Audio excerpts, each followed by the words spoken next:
Hey guys, how's it going? Kevin Cleary here with a knife review for you. Today we're looking at a knife that I really, really like. In fact, I would confidently call this my very favorite White Mountain Knives exclusive, and one of my favorite RealSteel knives. This is really, really well done. It's an Ostap Hill design. He's done a bunch of stuff for RealSteel, and I really like most of what he does.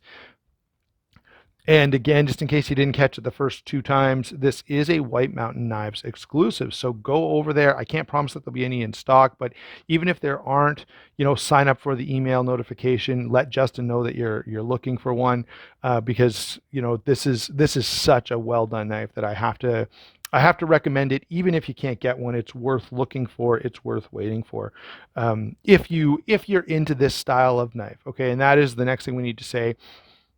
This is an EDC slash gentleman's carry.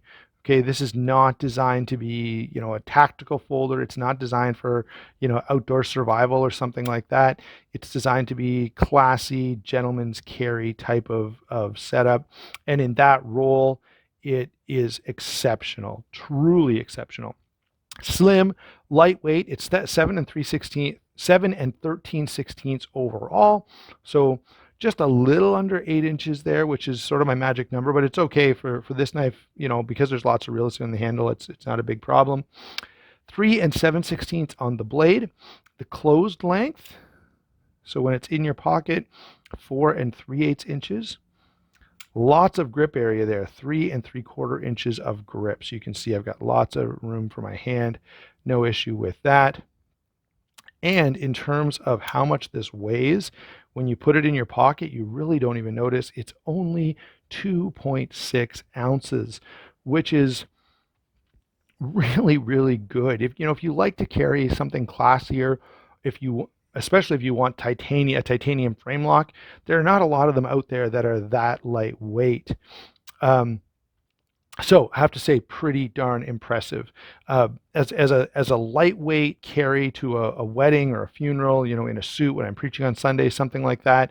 This is fantastic. Really, really good. The blade here, we've got a drop point S30V blade with a beautiful satin finish, and they really have done a nice job with the finish. I also love the fuller there. Now, it's a slim, slicey blade, as I've been saying. This is not the knife that you want to take for, wilderness survival, or, if you're a tactical operator and you're, I don't know, going behind enemy lines or something. This is probably not the knife you're going to pick, but if you want a slim, lightweight, effective cutter for, EDC tasks, this is really, really good. The blade stock's only 3/16. It's 20 thousandths behind the edge. So very slicey, very slim, very impressive along those lines. Again, it's not what I would consider heavy duty, but it's a really nice slicer, great for light EDC type of stuff. Moving over to the action, we have a titanium frame lock flipper on bearings. How many times have we said that? It's pretty much what you're going to find these days with a ton of modern folding knives. It does have a steel lock bar insert. You can see that right there. Well, you can see where it's screwed onto the lock bar. Ceramic bearings are very nice. The action is smooth, nice and drop shutty.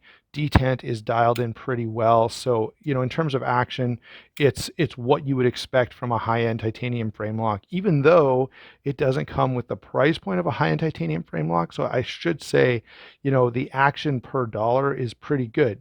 I know action isn't the primary consideration, but this is smooth, it's fast, it's comfortable, the lock bar is accessible. Like, this is a really well done frame lock. Finally, let's talk just a little about the handle. You can see big decorative pivot there. Let's close it. Come on, there we go. Big decorative pivot there. Really nice, clean lines. The wire clip, I think, works exceptionally well in this application. Again, just a beautiful, beautiful, clean titanium design. It is blasted. It's not the most comfortable handle I've ever had, but it's for fairly light use. And it's certainly not uncomfortable. It's not that I feel any major hot spots or anything. It's just not super hand feeling. It's not the kind of knife you're going to do, hours and hours of long work with, or cutting up carpet or something like that. So I like the design. It's not milled out because it doesn't need to be. It only weighs 2.6 ounces. The very clean, very effective, nicely done on the handle. Lastly, I don't have that many comparisons, but I will throw in a couple here. One that is kind of obvious would be the Sabenza. So of course this is the Nkosi, but just a clean, classic titanium frame lock that can be dressed up a little bit. I think this is a good example.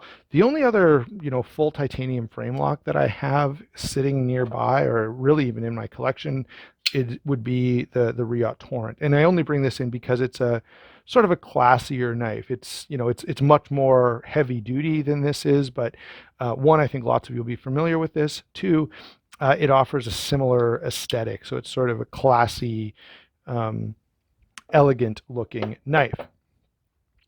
Those are a couple of quick comparisons for you. Overall, as we just look at this, it's a great knife, right? It's a beautiful design. It's slim and lightweight. You don't even know you've got it. The action is very good. The materials are nice, and it's quite affordable. I think these go for around $100, which, this is probably one of the better options as for $100 knife, and especially for $100 titanium frame lock. It is an absolute home run. All right, so there you go, guys. Those are my thoughts on the RealSteel G frame, which is a White Mountain Knives exclusive. If you don't have one, this is a no-brainer. Really, really great.